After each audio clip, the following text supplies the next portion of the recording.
What's up, everybody? Sujin and Nate here.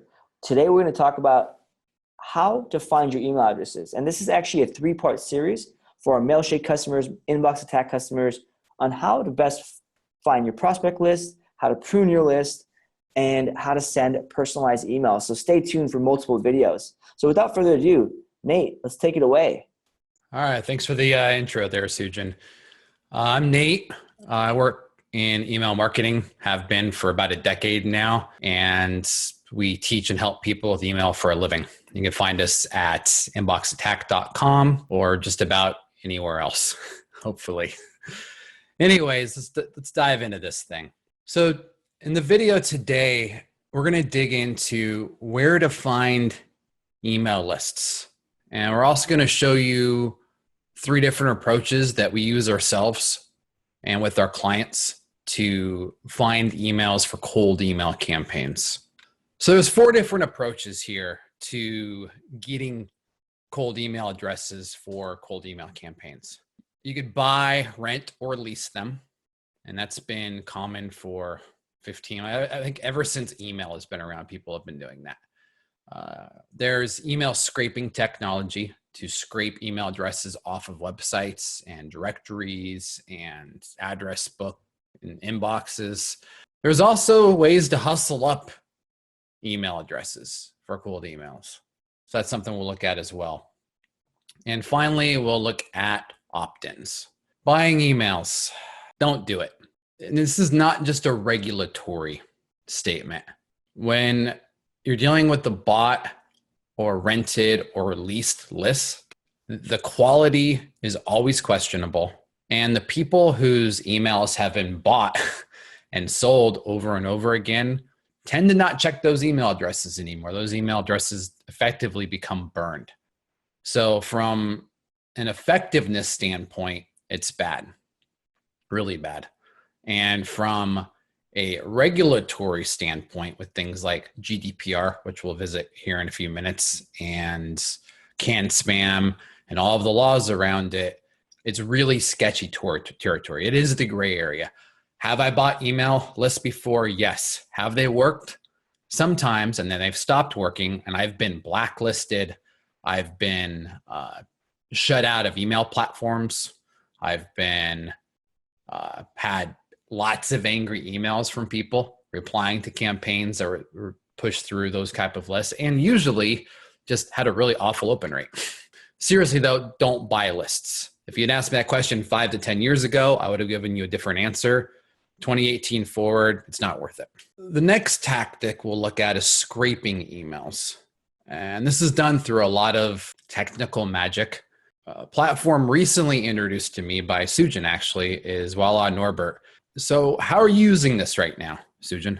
Yeah. So first of all, full disclaimer: I own this company, Voila Norbert. We at Ramp Ventures, parent company of Mailshake, are really doubling down on more and more sales tools to help our customers. So what Norbert does is, if you know the name and the company name of the person you're reaching out to, you can find the email address. We use a couple it's like a 6 or 7 different process step way to find an email address, but essentially we can find that email address.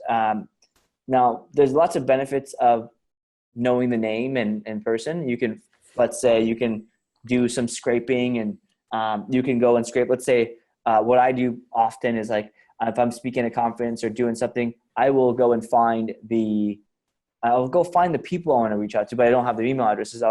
Maybe I'll look at a speaker page or all the conferences and looked at all the speakers or the attendees, and will just give me their names and the company names. It won't give me their emails, and then I'll plug them into Norbert and actually find their emails. How do you use any of these types of scraping methods, Nate?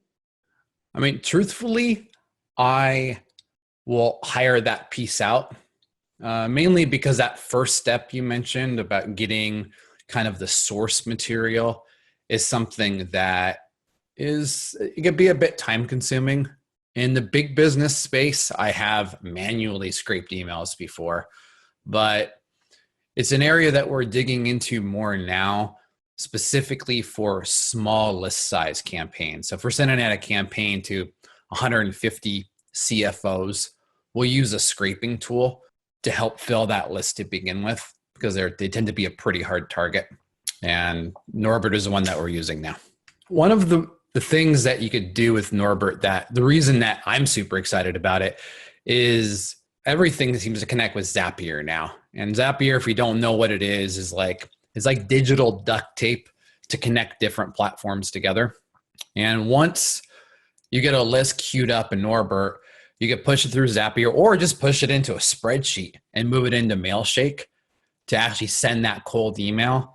And if you have, say you're doing like conferences, for example, and you have a bunch of individual conference campaigns you want to push, that would be the way that I would approach it, and just push in a different city each week and do it methodically.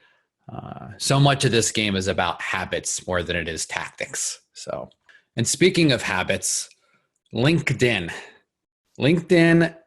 at the moment is my favorite method for getting cold emails. Truthfully, the downside of it is it takes a bit longer. So the approach is this. You go on LinkedIn, and typically you want to have a LinkedIn premium or an account that has Sales Navigator in it, because you're going to be running a lot of searches, and a free account will just stop you, 10 minutes into your searching and say that you're pushing their platform too hard.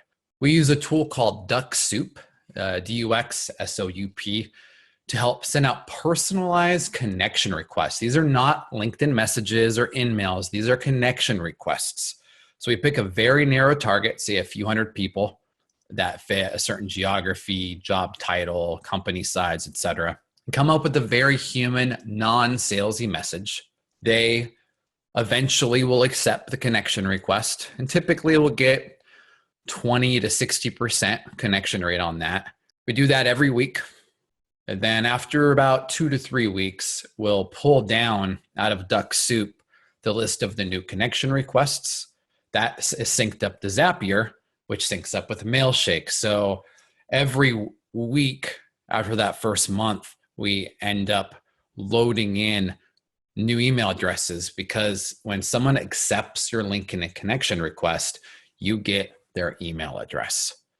Now, warning, this is a soft approach. Hard sales tactics do not work with this stack. So you need to be willing to take some time with it. But at the moment, this is our highest converting form of cold email acquisition. So strongly recommend looking at that, and definitely Mailshake's in the mix there too. We just getting disgustingly high open rates, like 90% open rates on a campaign like last week. And that brings us to the next behemoth company, Facebook. So Facebook lead ads specifically will show a typical ad to somebody, and instead of just generating a click, it will ask you, hey, do you want to sign up for this? Do you want to opt into this? Facebook will autofill that form based on your profile information. And most of the time, a well-crafted lead ad will just bump into common fields, like email address only. I mean, maybe email address and first name, anything that you're guaranteed to get out of a Facebook profile. These are really, really nice for cold email acquisition, because the quality is really high and you're only paying for the emails that you get. Keep in mind, Facebook lead ads are not cheap. So if you're going after customers and your customer value is $1,000 a year and you're paying out $20 per email address via Facebook lead ads campaign, that's probably not going to be a good thing. But if you're selling something that's higher dollar and the value of that client is really, really high, lead ads is a great way to get their email address. Once again, Zapier is the glue that holds a lot of this together. Facebook specifically only supports a few methods for automatically moving that cold email address that's harvested off that campaign and pushing it into a CRM or a platform. And Facebook connected up with Zapier. Zapier pushes it into an existing Mailshake campaign, and you just let it run. Once again, soft approach with this. But this is an effective way to do it. It costs money, but it's a more predictable expense over the long run if you've got something high value you're selling. All right. This is something that Susan and I talk all the time about, GDPR. I imagine all of your inboxes, here in 2018 have been flooded with privacy policy updates and regulatory notices and reconfirmation campaigns. And it's been absolutely crazy. The rule of thumb here is if you are collecting email addresses via scraping or even LinkedIn outreach and definitely Facebook ads, if those people might be living in Europe and a member of the European Union, then don't sell to them.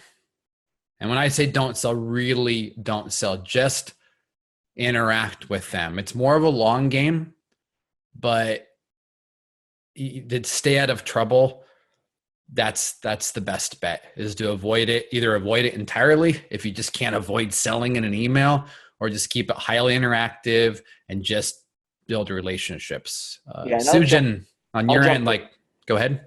Yeah, I'll jump in here because first and foremost, Nate and I are not lawyers. So if you're ever doing this stuff and you're like, is this legal? What should I do?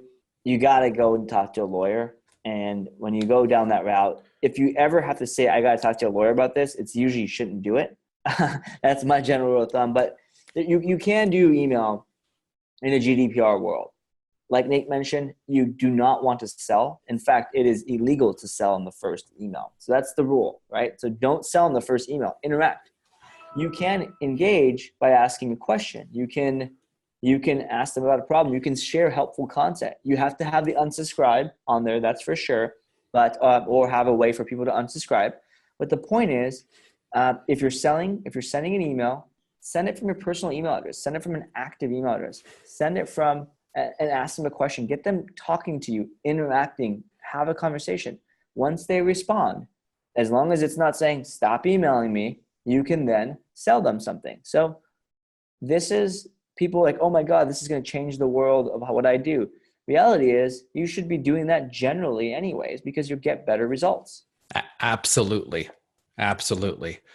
And in some of our future videos, we're digging into how to do that effectively and do it in mass as well. You don't necessarily need to handcraft every single email you're sending, but there's some things you could do before you send to help get past that obstacle. And I don't think, as Sujan said, I don't think it's a bad thing. I think it's forcing people to have better habits. All right, that's the first video. So guys, subscribe using the link below. Leave a comment if you have any questions. And this is going to be a multi-part video. So stay tuned for the next video on scrubbing your list and the following video on personalizing your emails.